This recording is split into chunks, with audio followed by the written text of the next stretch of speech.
all for coming out this morning. I would like to recognize all those elected officials that we have here with us. Elizabeth Simmons, thank you very much for coming out. Bill Moody and Ted Lamb. Am I missing anyone? All right, the Portsmouth Taxpayer Alliance, last month we celebrated our 7th anniversary. And we as an organization are very proud of the part we've played in working with our elected officials to really target tax reductions and tax relief. Although we haven't seen a real estate tax rate reduction yet in the past couple of years, we're still looking forward and hoping for that. But we have made various impacts during our 7-year history. And we'll continue to do that. One thing we have been very active in doing the past few years is during elections, we've held forums, these public forums like this one today, to try and help you gain a knowledge of exactly who's running and who they are, and more important, what their values are and what they look forward to doing in our city. With that, I'd like to go ahead and get started, and we will have each candidate do a 3-minute opening speech to tell you about themselves.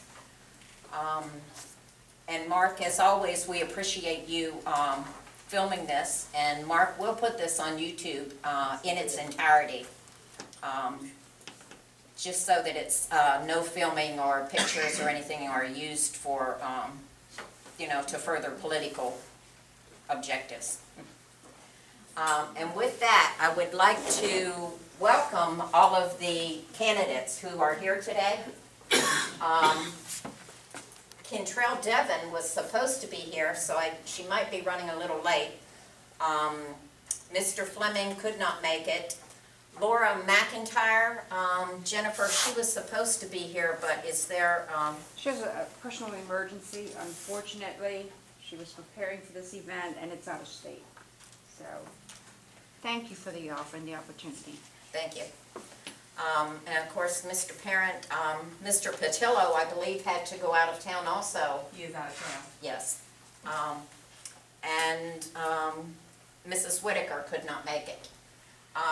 Also, in addition to the folks that are here, another person is filing to run in the special election, Laurel Armstrong, and she is here in attendance also today. So thank you for coming. All righty, and with that, and we'll do our openings in alphabetical order, the way it's set up. And luckily, you ended up in the right spot, Sarah. So we will go ahead with our 3-minute openings. And C.J. Bodner, you are first.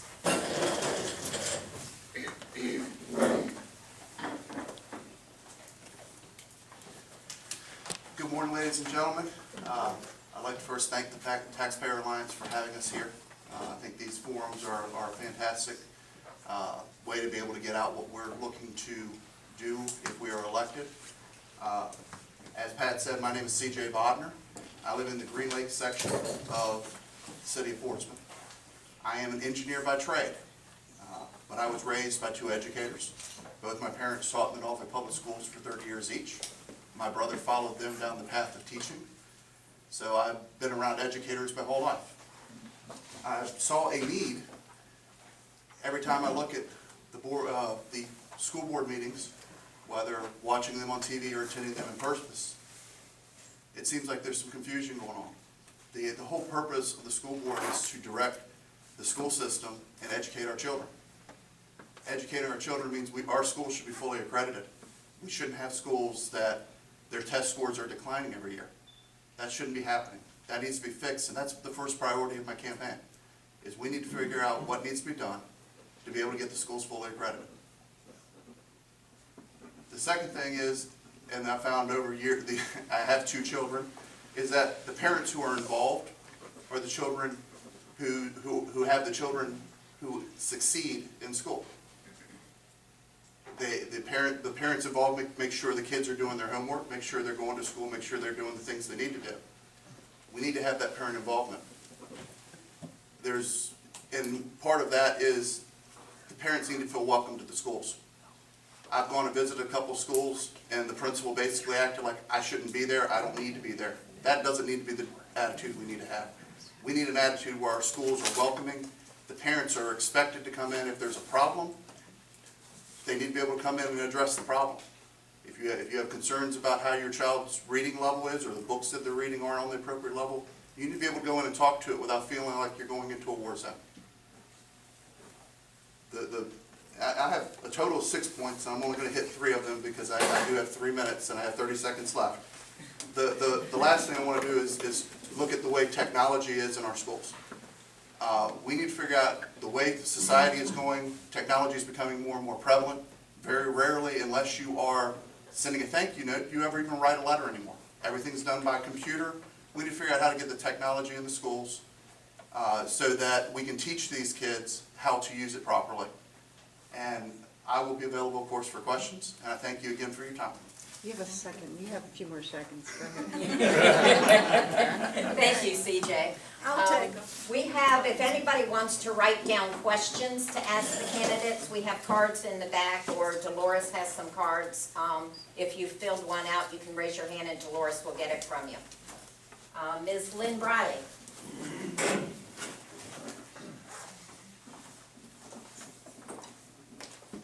Good morning, everyone. Good morning. And thank you to the Portsmouth Taxpayers Alliance for this invitation.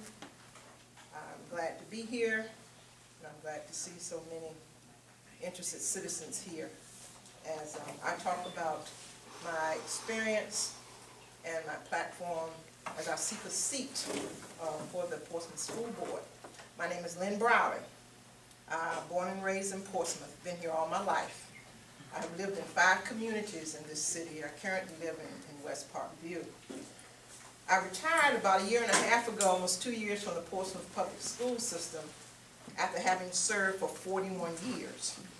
Everybody says I don't look that old. I take pride that I have pretty much taken good care of myself and still healthy, still wanting to serve the Portsmouth community. So that's why I'm running for Portsmouth School Board. I have extensive experience. I have worked with all populations in the Portsmouth schools. I've worked with adults. I've worked with at-risk youth. I've worked with gifted students. I've worked in every high school that Portsmouth had, even the ones that have closed down. I've worked as the assistant principal of Churchland High, Manor High, gotta remember Manor. Craddock High School, and I see Mr. Meeks back there, and you know, you still owe me a detention, Mr. Meeks. I was assistant principal when Danny was a student there. I've been a principal of the Evening Alternative High School, Churchland Middle School, and my last assignment was at I.C. Morgan High School.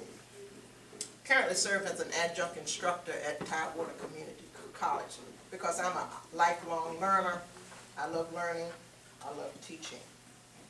I'm running the school board because I want to put all our students first.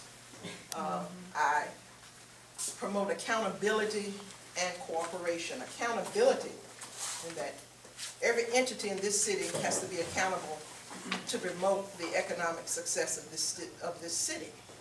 And it's directly tied to the effectiveness of all of our schools. From the city council down to the school board, to the central office administration. Accountability is expected from building level administrators and teachers. But also the board needs to discuss the accountability that parents are expected to have in order for their students to be successful.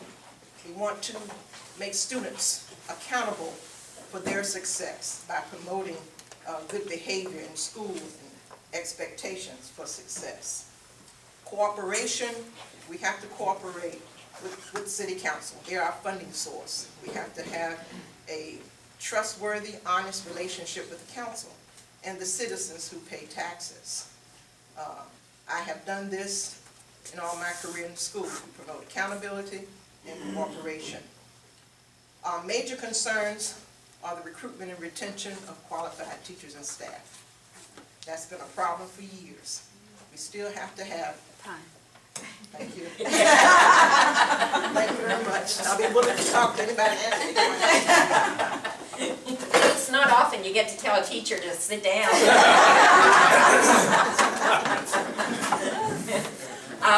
We're in luck today.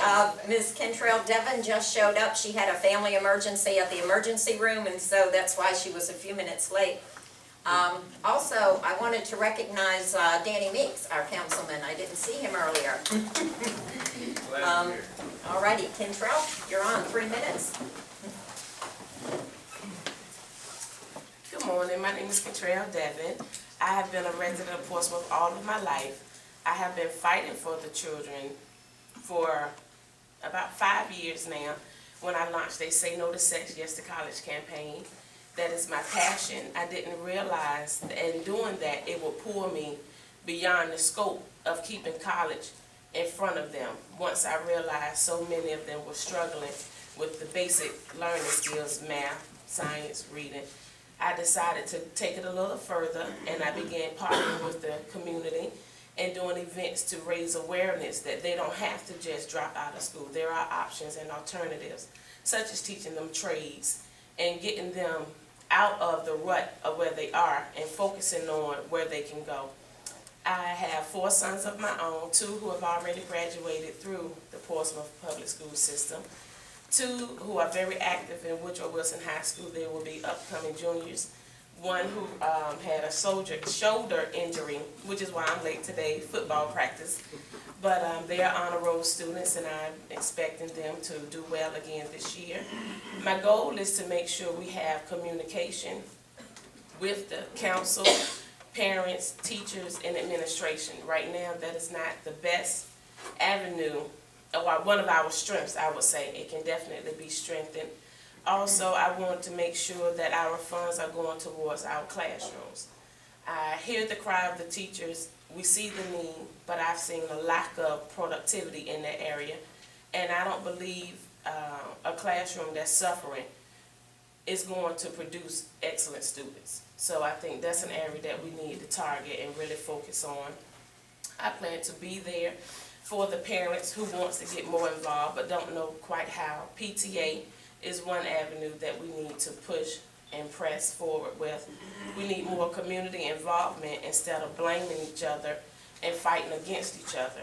And the only way to do that is to have good communicators, and people who are willing to go into the community to bring parents in, to inform them and to keep them informed. I think we need more business partners to be informed of what's going on in our schools. A lot of our parents are not the most paid parents, which causes a struggle when it's time to take off work. I believe if we communicate by sending out PTA's meetings and times, they will be able to, business owners, they will be able to schedule different times for parents who need to take off. And that's all I have to say right now. Thank you. Thank you, Kentrell. Mr. Claude Parent, and, oh, I'm sorry. I started out with 3 at this table, and I thought my 3 were done. I yield to the. Thank you. Sarah Duncan Hines is running in the special election, which was in place of Dr. Daniels, who unfortunately we lost this past year. All right. Thank you guys for being here. I want to thank the Alliance for having this forum. It's one of the first chances I've got to see many people from across the city. I worked in Portsmouth Public Schools for 10 years. I started out as an 8th grade teacher at Waters Middle School teaching history. And after 3 years, I came out of the classroom and went to central office, where I became an instructional coach or an instructional specialist. In that position, I hit elementary, middle, and high. I've been in every middle school, I've been in every high school, I've been in every elementary school. I've been in classrooms where the teacher is struggling because I was a teacher coach. I've been in classrooms to do higher level critical thinking lessons with students who could go higher. I've worked with students who were struggling to even meet the basics, so I have hit all students. I did that for 8 years, and currently I'm in Isle of Wight County, which is Smithfield and Windsor. For those of you that, I said Isle of Wight County, where's that? And I say Smithfield, and everybody's like, oh, it's Paula Deen country, yes, So I live right over here, right behind Central Baptist Church, so I live in Mayflower Park.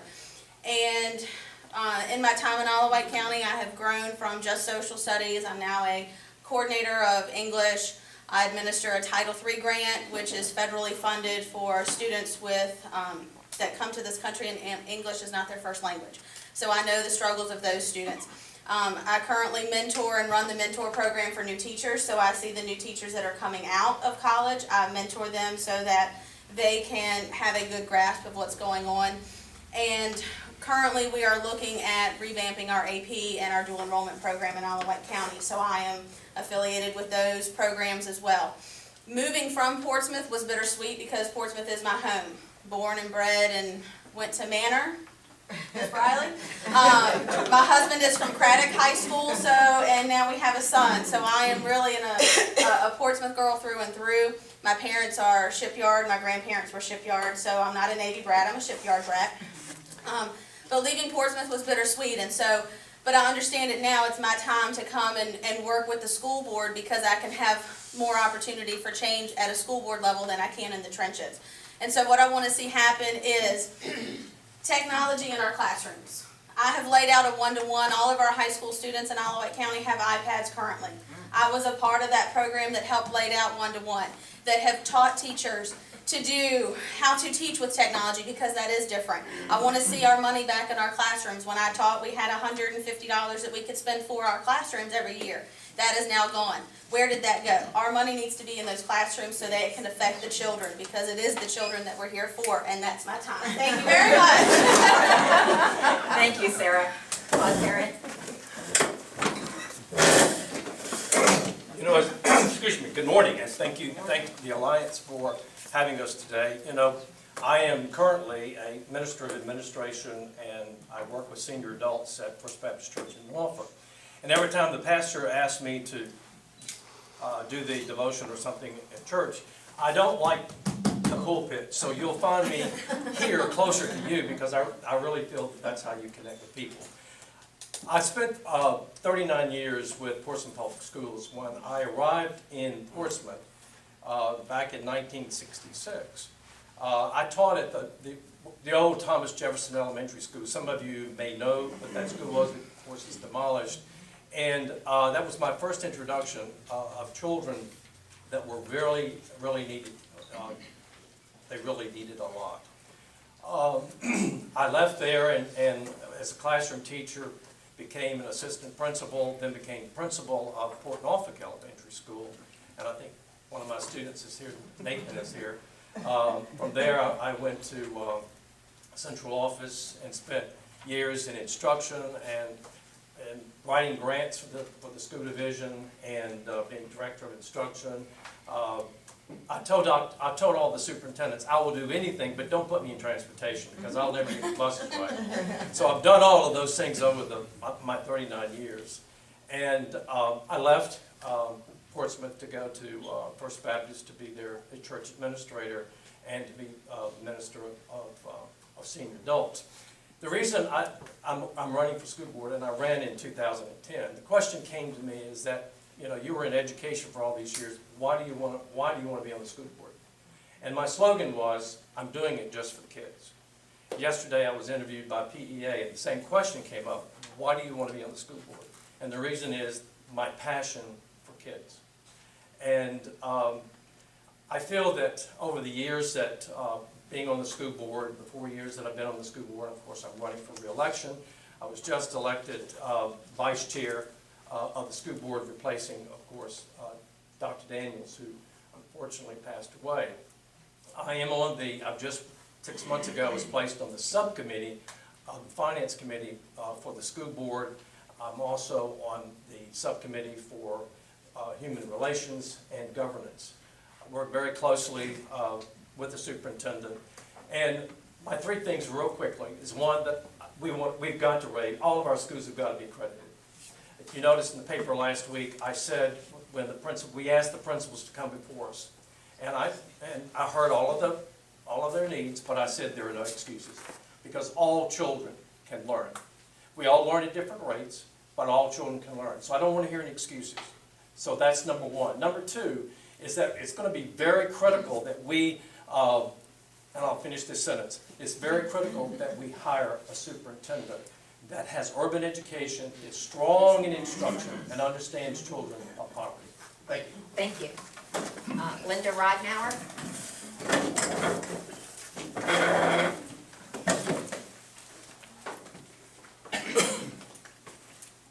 I like the way they save the best for last.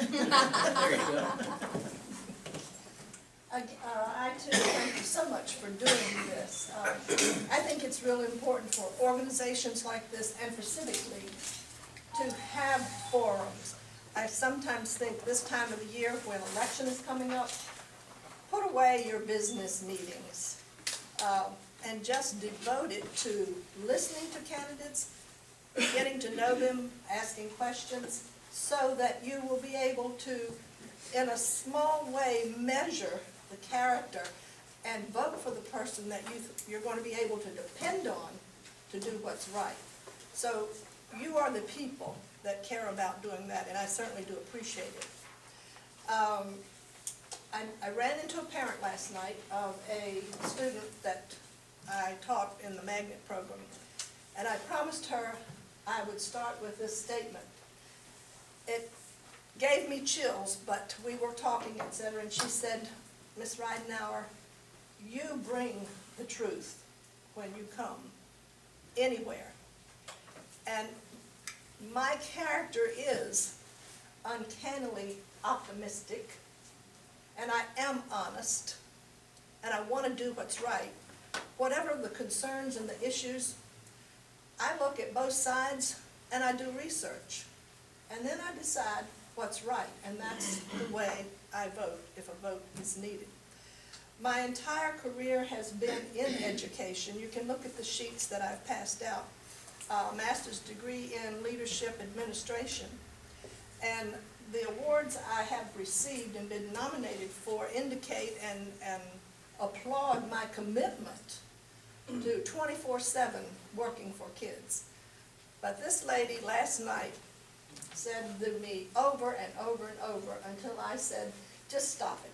I know I'm honest, but it's hard for me to hear a parent do." It was a pleasure, but hard to take a compliment so big.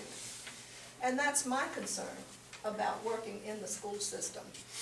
I genuinely care about the success of all of our students and of their programs. And right now we are majorly concerned about finding a superintendent that has those qualities that will work with a city who labeled poverty. Someone who's innovative and knowledgeable in 21st century learning, technology. We've got to have that put into our systems. I do have a copy of the qualifications that the school board determined was what they wanted in a superintendent. So I'll pass them out to you later so you can see what we're asking for and hope it's what you're asking for. Thank you. Thank you, Linda. Wow, what a great group of candidates, huh? Ms. Armstrong? She wanted to sit here. Unless you really want to, you're welcome to. Mark, you put her on the spot. We'll let her think about it. Unless you, okay. All right, we're going to go ahead with some questions now we have from the audience. If anybody else has questions, please write them down and pass them to Loris.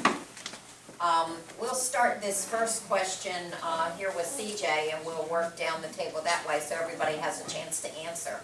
And this is a three-part question. Number one, do you support Common Core? Number two, would you support seeking help from Planned Parenthood? And would you, number 3, would you agree with the school budget being transparent and open to the public? CJ? I had to write those down because the 3-part questions, I want to make sure I get every answer for you. No, I do not support Common Core.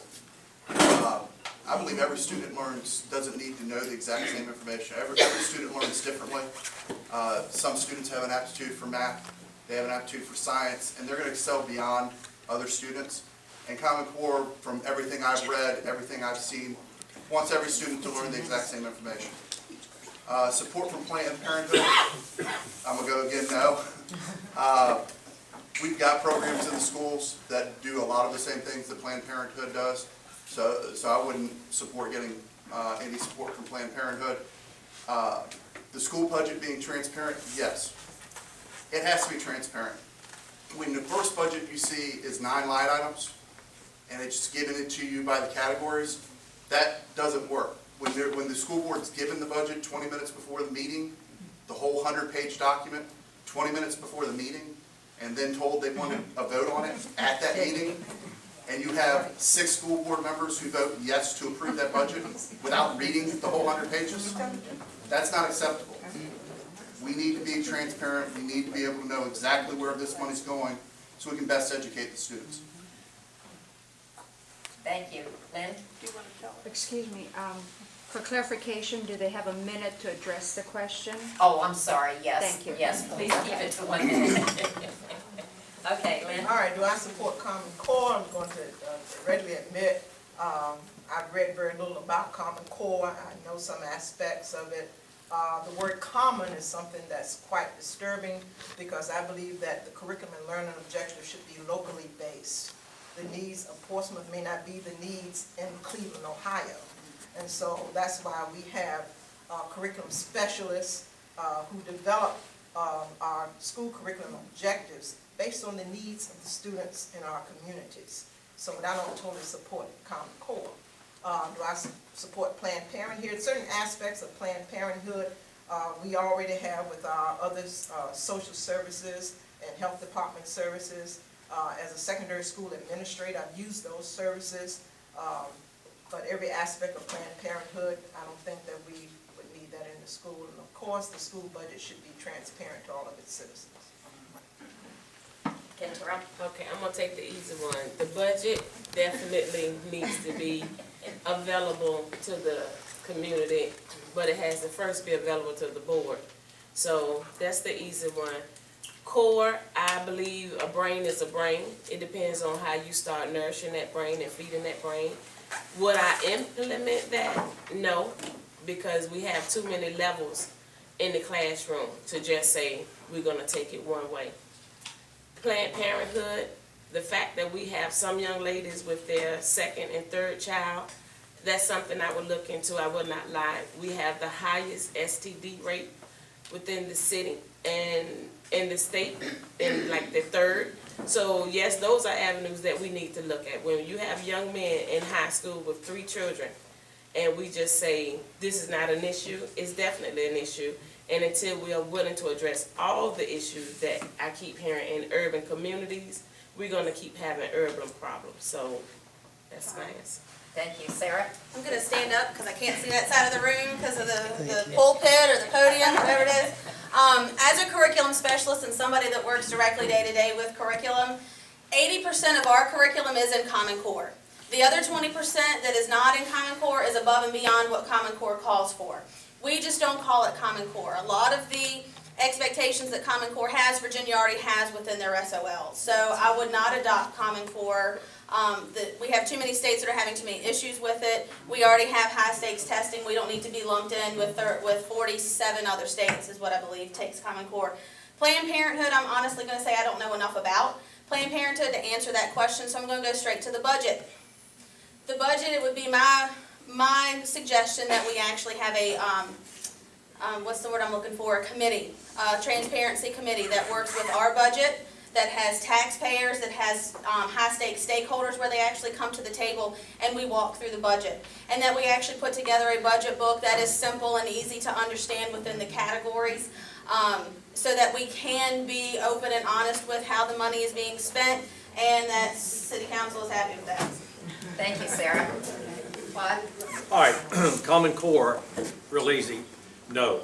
Because Common Core, if you look at Common Core and you look at the standards of learning, Virginia's standards of learning are just as high as the Common Core. So you can't expect every child to know everything in all the states.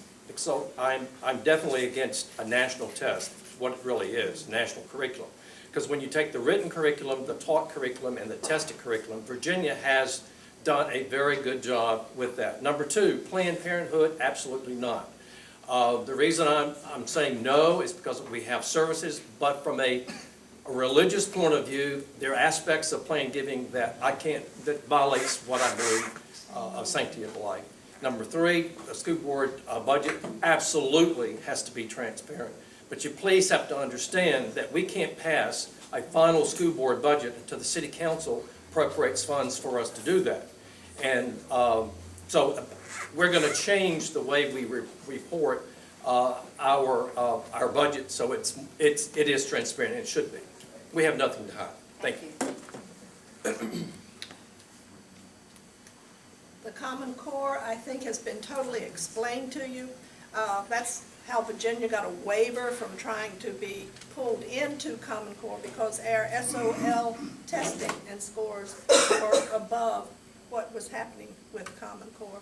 And like Sarah said, there are obstacles that other states are having to work out. Maybe they'll come back and do SOLs like Virginia is doing. Planned Parenthood, I feel just pretty much the way Mr. Parent does. I think there's got to be some education within the system that helps our young people build their values and behave in that way. And the budget, well, ditto. It's going to be different. It's going to be a happy year working with City Council and the public to see how money is being spent. Thank you.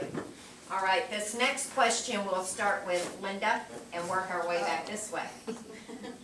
Year-round schools, are you for or against them, and why?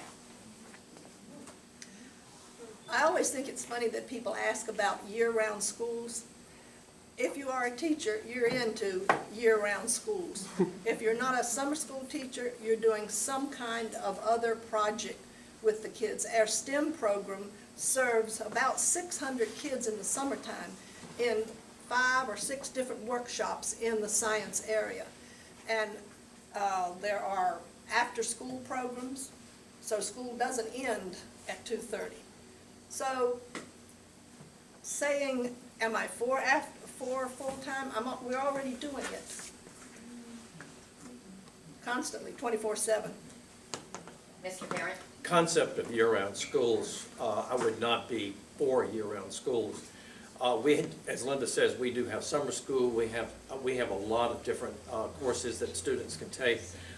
I believe the summer ought to be a time for students to engage in play, engage in being with their parents. We encourage the use of technology. Some students have technology. We have technology in a lot of our libraries. But when you're looking at year-round schools, the statistics on year-round schools versus the 9 months that we have our kids is that there's no statistical difference whether you have year-round or whether you have your 9 months. So the research is pretty clear about student achievement. There's really no difference. Thank you. Sarah? Year-round schools and divisions that have done them, there has been no statistical gain in scores, and it was a budgetary constraint. Right. It was costly to have schools open, to have teachers there to run transportation and to run meal plans for those students there in those other 3 months. So I would say, no, I'm not for them. I would encourage schools to have summer academies to bring in their high-risk students to come in and to do a stop loss, because we do know our students that are at risk have a huge slip in the summer where they are not getting that interaction, they're not getting that one-on-one time, they're not being read to, they're not practicing their math facts. So I would encourage schools, instead of doing a huge summer school, to do a summer academy for those 2 weeks before they come into school, to get those kids to where they are ready to walk in day one. So it is not the 1st of October and these kids have relearned what they learned last year if we can do it in those 2 weeks. Thank you. Kentrell? As a military spouse and traveling, my older two sons were actually attended a year-round school. I did not find it beneficial at all. They were out of school every 2 months for 3 weeks at a time, and a lot of times what they were catching on to, by the time school started back up, they were out. During those times, they would 3 weeks out, and then they would still have teacher learning day, teacher work sessions. It seemed to me they was out more than they were on a regular school system status. So no, I would not support a year-round. It caused too many problems with daycare parents who work, having to try to schedule daycare. It left the teenage students just free, and I don't think that's something Portsmouth should adopt, no. Thank you. Lynn? You know, there's research to support both sides. For students that are at risk, in poverty, there's research to say that they lose learning during the time that they're out for the summer. And so year-round schools would be effective for them. But for other students, they do need the regular school schedule that we have it now because of family time. They engage in arts and crafts and athletics and all other activities that the SOLs have sort of constrained us from having. So there's both sides. Portsmouth would have some real budgetary constraints in promoting year-round schools. We know that. And so I'm somewhat ambivalent. I agree with Sarah that special academies for special needs students who need the extra learning time would be more effective than overall year-round schools. Time. Thank you. CJ? The disadvantage going last is everybody else put the information out there. No, I wouldn't be for it. One, it's going to cost the city more money to run schools year-round. It just, from a financial standpoint, it just doesn't make sense. I do think we do need to have some type of program during the summer, as Sarah and Ms. Briley said, for the at-risk kids, because they showed a huge decline over the summer of losing those skills that they picked up in the previous year, and it causes the teachers at the beginning of the next year to have to go back over what they had already learned the previous year. Thank you. Next question. Please name your top 3 priorities for the school board. And CJ, we'll start with you. As I said in my opening remarks, my top 3 priorities are: number 1, we need to have all our schools fully accredited. Right now we have 19 schools, 9 of them are accredited with warning, and in my opinion, based on the numbers, 2 of those probably should not be accredited at all because they don't even meet the 3-year rolling average. They received special exceptions from the state for the fact that they've showed increases in their scores each year for the last 2 years. But it's not hard to get an increase when you're starting at 37. 2, we need to have parental involvement. We got to get the parents involved. As I said, it's student success. I see direct correlation with every kid that I coach in soccer, every kid that I work with at church. The ones whose parents are involved are the ones who are getting A's and B's. The ones whose parents basically don't care, they're the ones who are struggling. And then 3, we've got to get technology into the schools. As Sarah stole my thunder a little bit with Isle of Wight and the iPads, my time's up. Lynn? The number 1 priority is teacher recruitment and retention. You can't have school accreditation until you have effective classroom instruction. You're going to need good teachers. In the news now, there's the math teachers. We've always had deficiencies in math and science. We're going to have to find different ways or different sources to get teachers, especially in math and science in our schools. And you're going to have to pay them.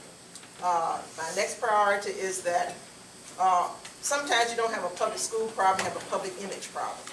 We're going to have to improve the image of Portsmouth Public Schools by promoting everything that is good about our school system.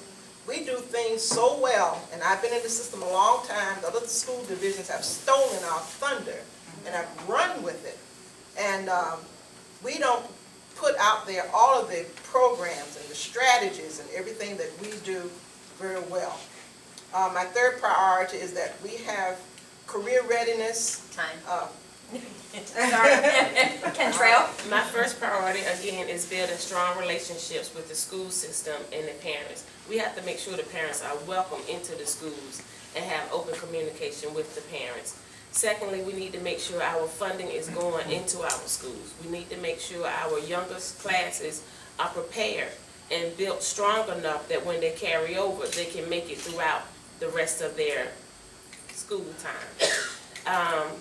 I also want to make sure that we implement a program that's pushing First College. We have resources that we are not using. We're not making the parents aware of them, and a lot of times if you don't know, you can't benefit from them. So getting awareness out to the parents, what Portsmouth school system offers, is important to me. Thank you, Sarah. I'm sorry, I keep standing, but I can't see. College career and citizenship. That is my plan for all students. They need to be ready for college if they're going to college. They need to be ready to be a productive citizen if they're not going to college, if that is not their track. But then also, they need to be ready for a career, which means we need to produce students that can pass apprenticeship tests. We have too many areas around here. We do a good job with certain, but our biggest moneymaker here in Portsmouth is marine systems, whether it's the shipyard, whether it's Marines. We need to have students that can pass apprentice tests so they can walk out the door and go in. Number two is technology. Not only technology for students, but technology for teachers, because we will have to teach the teachers how to teach with technology. That's a lot of T's, I apologize. But that is a different piece. But number three is also cooperation with city council so that we can get our funding necessary, because when we do have a new superintendent that comes in, they will put together, and ours have in the past, budgets with integrity. Mr. Barrett? Number one is teacher quality. You can have all the resources that you want, but if you don't have the best classroom teacher, the best trained classroom teacher, using technology, I'm not against textbooks, please don't misunderstand what I'm saying, but we can use technology in the classrooms to replace textbooks.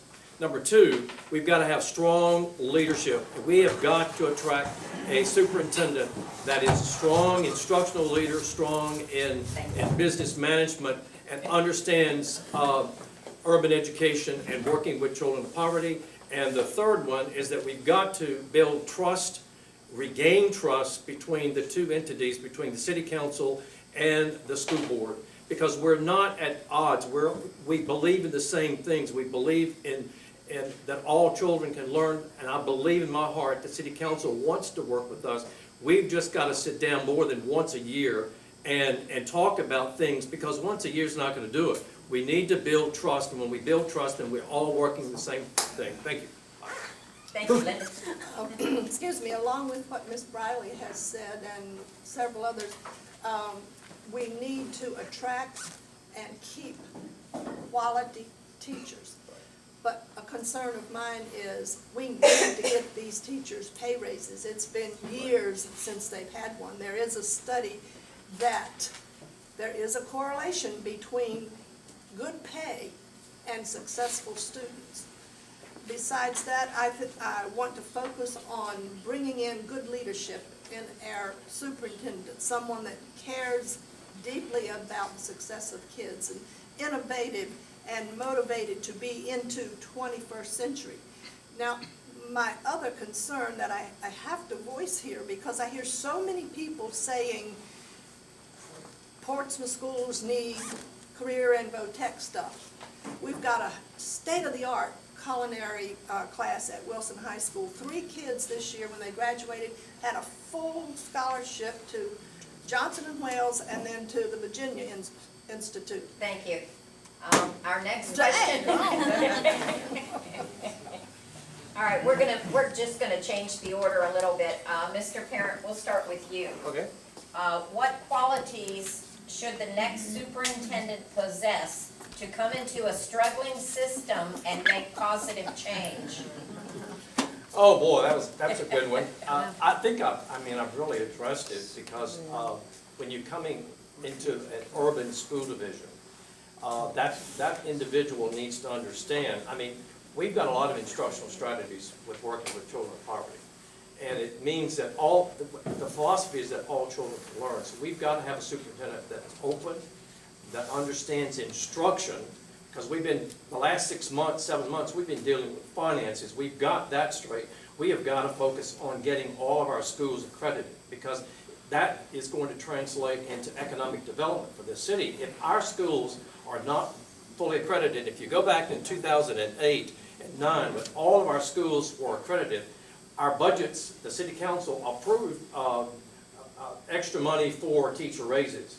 And we're losing math teachers. So we've got to have a superintendent that can articulate instruction, can work with city council, because that's where unfortunately we get our money. Thank you. Kentrell? We need a superintendent that has integrity. Yep.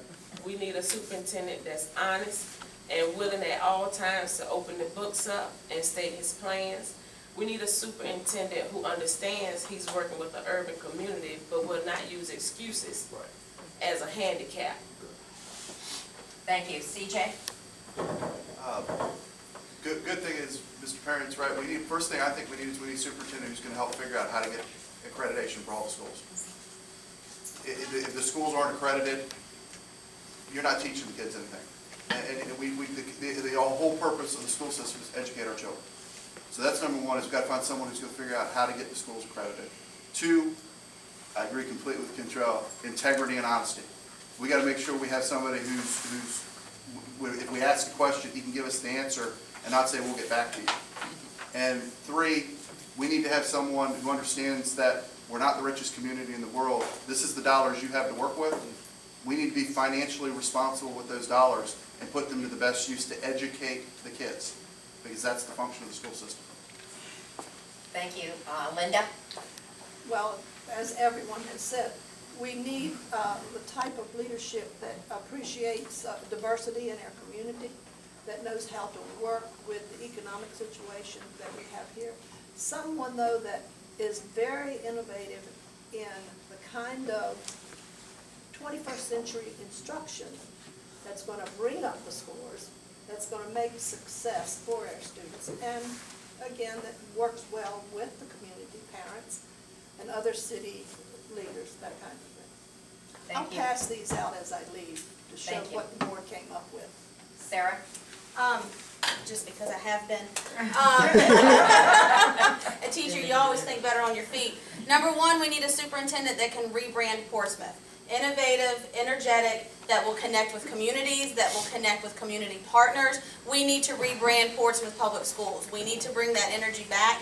We need to have a new face that is open and willing to all takers and will search out new partners and new ventures for our students. We need somebody who can come in and look at our curriculum and say, we've done it this way, we've done it that way, haven't we tried it this way? Because if you keep doing the same thing and you keep getting the same results, that's the definition of insanity. So they need to be a risk taker to change the game for our students. But also, too, when I'm looking for a new superintendent, I have a 3-year-old who will graduate in the class of 2029. 90% of the jobs that will be here in 2029 are not even developed yet. So I'm looking for a superintendent who has right now, but who has that class in mind to prepare him for that. Thank you. Lynn? Well, being last. One of the things that we look for is superintendent is to be courageous. We need somebody who's willing to take risks.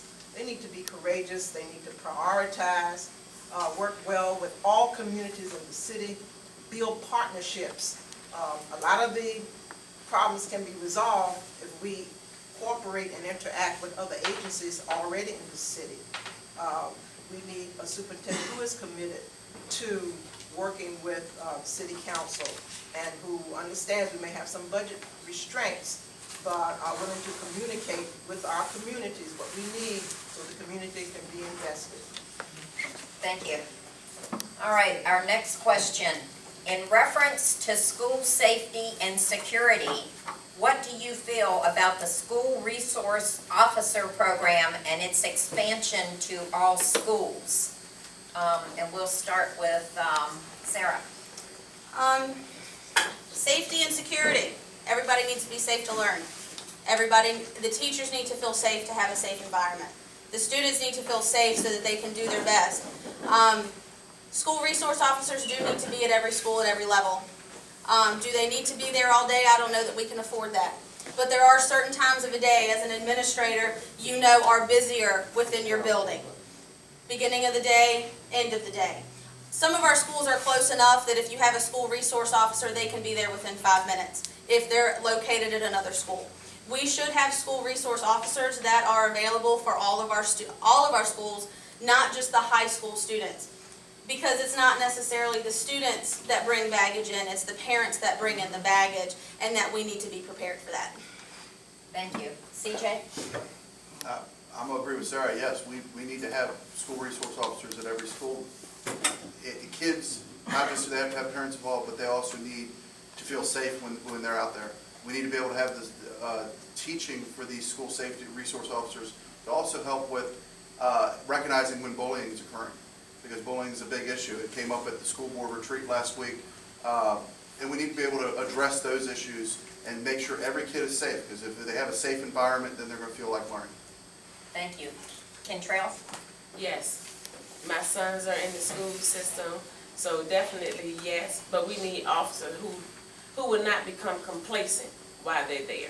They need to be very vigilant in what they're doing, not relax. There are times that I go into schools now that they are too relaxed, and I will have to tell them. I walked around the system just to see if you would tell me go back through. So yes, we do, but again, we need to implement maybe auxiliary officers who are already with the police department and volunteer their time to make sure we have those schools definitely safe. Thank you. Lynn? You know, it's sad to say, but we live in a time when we need security officers or resource officers in our schools and all of our schools. Not just for incidents that happen within the school, but most of the problems that happen in schools come from the outside. Not just parents, but trespassers and things that happen in the community. Yes, our school improvement officers, resource officers became part of the school improvement team. They trained the faculty and staff, and they helped train the students and how to create a more safe environment. So yes, we need to work closely with the Portsmouth Police Department or the Sheriff Department to be sure that we have officers who are on the school site who are readily available in the school community. Thank you. Mr. Parent? Yes, ideally, I would say yes, but realistically, given the budget situation, we have resource officers paired in zones. For an example, when I was principal at Churchland Academy, I had access to the one at Churchland Middle School and one at Churchland High School. In 5 minutes, if I had an issue, then they were there. When my parent walked in my school when I was principal at Churchland Academy, the one thing they wanted to know, is this school safe? And so I agree with them. Parents have to feel that they're sending their children to a safe school. And in the day in which we live, unfortunately, there are a lot of people who come from the outside, and we have procedures in place where we know we have to lock down, we have to make sure that teachers are trained. If something happens, what happens? And so we have an emergency preparedness plan in every school. So I would say ideally yes, but I think we have procedures in place that take care of it. Thank you. Linda? And the plan he speaks of is in every single classroom for them to see and follow. I think the officers make an impact just being there. One thing that I want us to consider, there has been survey with teachers and parents. They feel safe in their school, and the majority feel safe letting their kids come to our schools. The thing is, one incident happens. One kid out of 2,000 brings a gun, which has to be taken care of. Of course, it makes the paper. and one fight at a ball game. But percentage-wise, our schools are safe, our people are trained. I have to be optimistic so that people don't think we are working with a group of kids that don't want to learn, but they want to fight all the time. That's not true. There's an incident now and then. Middle school kids, have you ever been in middle school and see kids? They're gonna push and shove. Thank you. All right, this next question, and I'm gonna, there were actually a couple here, so I'm gonna go with this last one. Do you think the Stuckwish initiative was an example of a lawful practice or lawlessness? We'll start with you, Linda. No comment. Mr. Parent? I'll almost want to say no comment, but I'm gonna defend. I mean, I came to the board on 10. The schools were, the schools were actually really needed to be upgraded, especially the gyms. And so the $52 million in the grand jury report that everybody has thrown at the board was not, we were not convicted of any criminal thing. Dr. Stuckwish was operating under a different city manager, and the rules were one way, and so the bottom line is that we didn't do anything with the $52 million other than using the schools. The capital report shows year after year after year that all the money was accounted for. You walk into all of our schools, they're air conditioned, children have a place to go to a gym, and so, you know, I think that's very unfortunate because Dr. Stuckwish did a lot of great things for this school system, and he got those schools accredited. Thank you. And so that's all I want to say. CJ? From a legal standpoint, I can't address the question because I'm not an attorney. Do I think from an integrity standpoint, you appropriated that money for one use, you took it and used it for another use without telling the people who gave you the money. And whether Mr. Parent's over there saying that's true or not, that's the impression that everybody has. And you can't, you know, once somebody has a perception of you, that perception sticks. So it becomes an issue of, you know, was it something that should have been done that way? No. Go to the council, ask them for the money to do what you're supposed to do with it, and apply it to where it's supposed to go to. Thank you. Kentrell? Well, I would say this. Everyone saw the schools going up, and no one complained to figure out or research to find out where was if we wasn't giving you the money to build new schools, why didn't anyone investigate where the money was coming from? So I was saying, would I have participated in it without letting someone know in the right sequence rather, to build them? No, because I don't think I would look good in an orange jumpsuit. But I am pleased with the schools that we have, and that's all I have to say about it. Thank you. Lynn? Not knowing all of the intricate details regarding the budget and the financial report, Claude may know more about that, or even the legal aspects. I do know one thing, that when you allow to continue practice over and over again without monitoring, you tend to keep doing it because you get the results. And I think that's what Dr. Stuckwish was doing. I appreciate everything Dr. Stuckwish had done for the school division. But I think because there was a lack of monitoring by the board or a lack of monitoring by the city council, you keep doing it if you get the results. Now, we know better, we need to do better. Sorry. Thank you. Okay, next question. One more. Oh, I'm sorry, Sarah. That's the second time I've done that to you. Let me stand so you don't forget. Thank you. I think not knowing the ins and outs and not being a part of it, but being a part of a school system where we saw growth, where we saw somebody investing in us. Our parents saw that, our children saw that, and they were appreciative of that. Not knowing the ins and outs and not being an attorney, I'm going to say you play by the rules at which they are given. And when those rules are changed, you've got to keep up with that changing of the rule. So I think what has happened was we saw a problem, we corrected it, and so now we will act within the rules of which the game is being defined as now. Thank you. Okay, next question. What would you do to repair or enhance the relationship between the school board and the city council? And we'll start with you, Lynn. Well, I think it's already been said a couple of times that we need to, as board members, we need to meet with city council more often.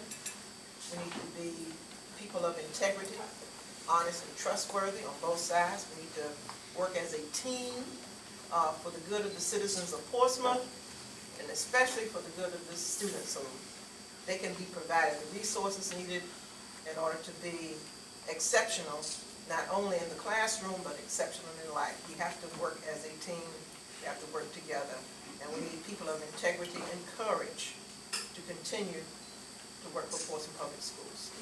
Thank you. Sarah? Courageous conversations. We have them every day in education. Sometimes you have to have the conversation that's not always pleasant. Sometimes you have to have the conversation that gives you butterflies in your belly.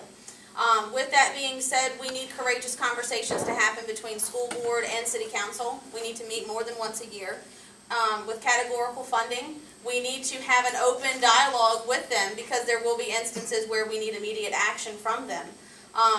But to repair the relationship, it's not only school board that has to repair that relationship, it's got to be city council as well. So we need a city council that will be receptive to what it is that we are packaging and that we want to do.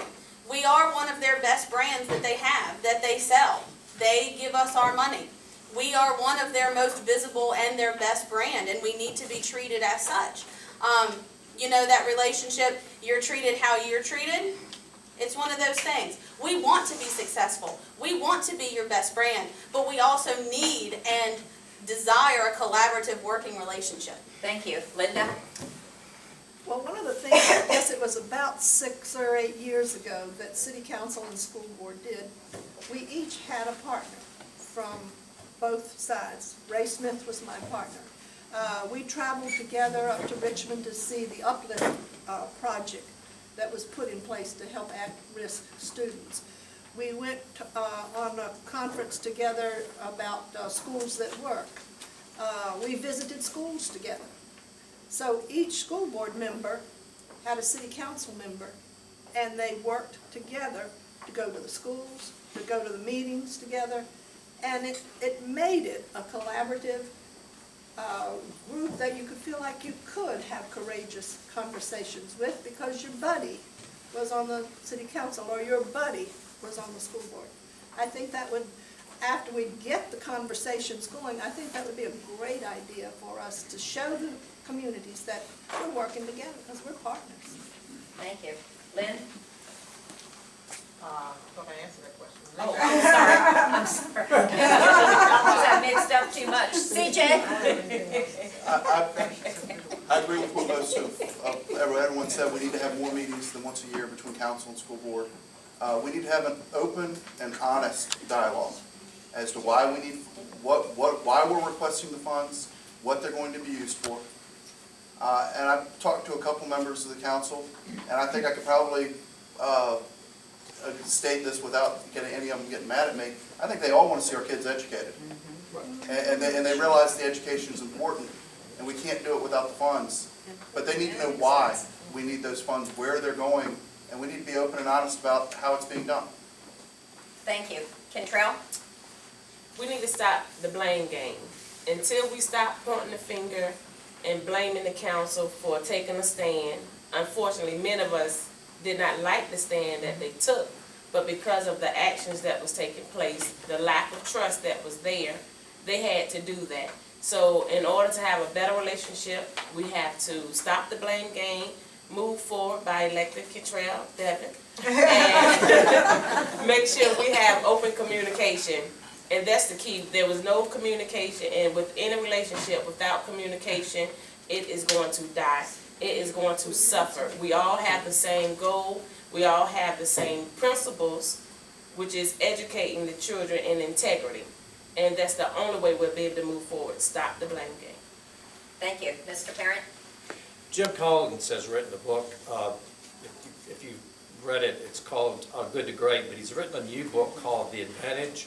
And in that book, he talks about how you resolve conflict with your employees and with corporations and so forth. And the one thing that he talks about is that you have to build trust. Both parties have to trust each other.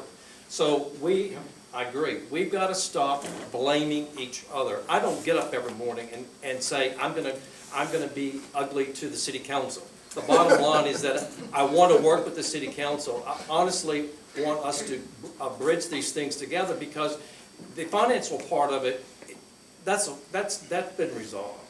Let's get on and stop the blame game, work together, because the whole part of it is that we're supposed to be working just for the kids and educating all of our children in this city. So the main thing is that we can do team building, we can have more meetings than just once a year, and each of us go at each other. It's just ridiculous. Thank you. I'd like to pause for a minute and everyone welcome our mayor. Thanks for coming, Mayor. All right, next question. What are your thoughts on having uniforms in schools? And we'll start with you, Linda. Well, when I directed the aerospace magnet program, we had uniforms. Different colored shirts for 6th, 7th, 8th grade. It made a difference in that kids weren't picked on if they didn't have the best clothing. It made a difference because if you had the red shirt on, you're in the wrong hall. It was a good classroom management, control type thing. The kids seemed to like it because they weren't picked on, because they didn't have to feel less than everybody else. I think it's a good thing. Thank you. Mr. Parent? Well, at Craddock Middle School, I remember they had uniforms. And the kids liked it, but unfortunately the parents didn't. Because the parents wanted to be able to choose, they wanted to be able to choose their child's, what their child wore. One way or the other, the research didn't prove whether the discipline improved or instruction improved. It takes away the whole thing was, it takes away the pressure of what I wear, on the fact that we're all in uniforms, we all look the same. But unfortunately, back when I was there, working with Butch Morgan, the parents just didn't like it because they wanted to choose what their children wore. So that whole thing was dissolved, got away with it. Thank you. Sarah? Uniforms in schools, I'm not exactly sure what the research says about how effective they are. As of 2 years ago, Craddock Middle still had some type of uniform. It was still the khakis, jeans on Friday, and the different colored shirts. The rules were a little bit more lax as far as hoodies in the classroom and how you can accessorize it. The students began to resist it because they wanted to stretch the rules. I'm all about knowing the rules and knowing how to play the game. And so the students wanted to stretch those rules. So if we did it, it would have to be with parent buy-in, with student buy-in. You would have to do your committee work and say, okay, parents, what are you willing to do? Students, what are you willing to do? Let's meet in the middle and go there. I'm not really for or against it. You just have to have the right buy-in in order to make it work. Thank you. Kentrell? Yes, with order. Because my sons came over on military. When we first got here, Hunt Map had that red, and as you went on, but there was no order, so I lost my excitement because it was red any style shirt. So there still was a gap. If a child could afford name brand red shirts, then that child had name brand shirts, and the other child may have had a Walmart shirt, and they was picked on about that. So if we're gonna have order, yes, I believe with the society we live in and the dress styles that's out there, we wouldn't see parents on the news complaining that their child was sent home because they had on tights.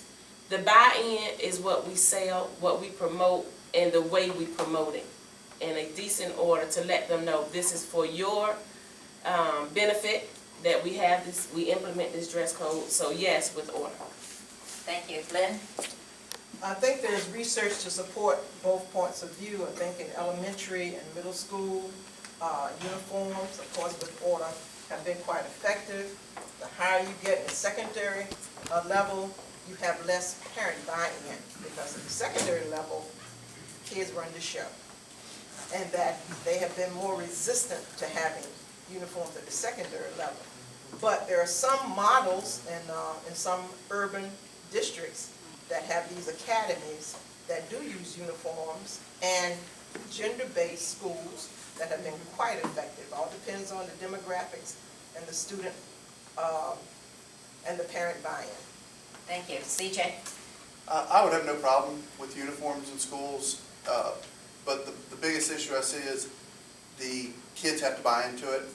When they go to Starbase, they get their shirt that they have the week they're at Starbase. They all take pride in that shirt. They love that shirt. If you find something that the kids can generally just be able to say, hey, I can do this, that's not a problem, I don't think it's a deal breaker. We all have uniforms we have to wear every day, whether each of our jobs require us to wear something that we have to wear that. I went to a military school. I know all about wearing uniforms. You don't have a choice. In life, you're going to have to wear uniforms, but you got to be able to have something that the kids can live with. You can't just say, we're going to wear khaki pants and we're going to wear red shirts. Give them options. Give them 3 colors and 2 different color pants. Something that's going to allow them to be able to feel like they have a statement in their place. Thank you.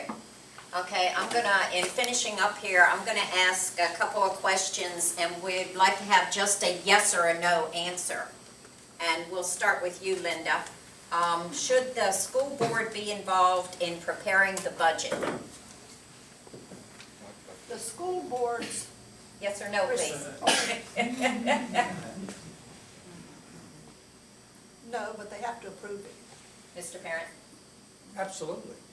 Sarah? Absolutely. Kentrell? Yes. Lynn? Yes. Yes. CJ? Okay, next question. Do you think our teachers need more training? CJ? That's difficult to go yes or no, but I will say yes. Okay. Lynn? Yes. Kentrell? Yes. Sarah? Yes. Absolutely. Linda? Yes. You ought to see Okay. what they're getting though. Okay, already. last question. Do you think our teachers should be allowed to be armed or carry a gun? Linda? No, Mr. Parent? No. we'd lose too many students. No. Absolutely not. No. CJ? No chance. Thank you. Ladies and gentlemen, please give our courageous candidates a big round of applause.